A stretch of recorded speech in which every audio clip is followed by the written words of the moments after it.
Mistress is the center of that Utah murder trial. Just ended a conviction for Dr. Martin MacNeill, found guilty of killing his wife in her bathtub.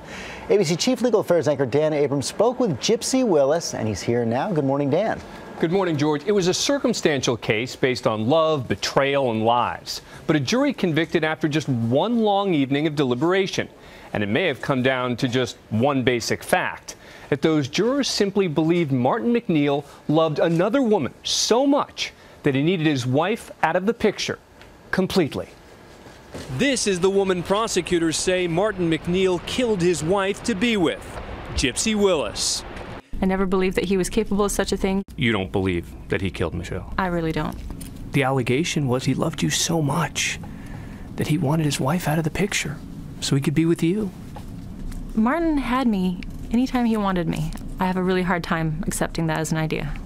But a jury did accept it, and this weekend convicted the Utah doctor of murdering his wife Michelle in the couple's bathtub. When you heard that Michelle MacNeill had died, did any part of you think, now I can have him to myself? That was not my thought at that time. He asked you to come to the funeral, did he not? I don't think he asked me to. I think I just wanted to go and show respect. You wanted to go to the funeral of the woman whose husband you'd been having an affair with? I was sorry that it was inappropriate and that I had been acting selfishly. You said you had great respect for Michelle MacNeill. Yes. How can you say that you had respect for her when you were sleeping with him?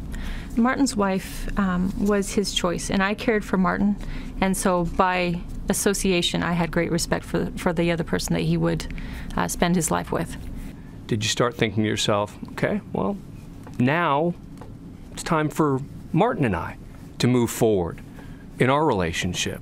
I would say at the point when I came to stay with the MacNeills. She says it was MacNeill's idea to move her into the family's home shortly after Michelle's funeral.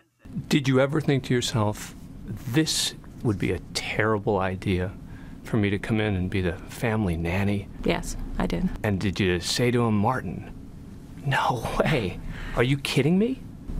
I did. I thought that it would be better if everyone had had time to regroup. He was rather insistent that he needed help. Do you still love him?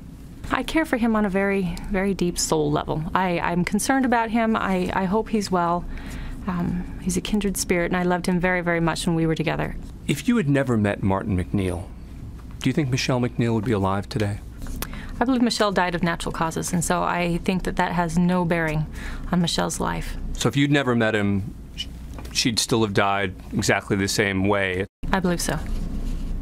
Now, Gypsy Willis was investigated in connection with the death of Michelle MacNeill, but never charged. Her lawyer, John Easton, told me yesterday evening that if prosecutors had any evidence against Gypsy, quote, there would have been 2 people on trial, not 1. George? The phrase kindred spirit. So is she in any contact at all with MacNeill? She says she's not, but it is clear that she still has very strong feelings for him. When you talk to her about all of the evidence, and I laid it out for her, saying, you know, what about this and this and this and this? Her response is still, well, I don't buy it. And she goes through each piece of evidence and says why each one is not particularly significant. She says the Martin MacNeill, she knows no way, no how could have done it.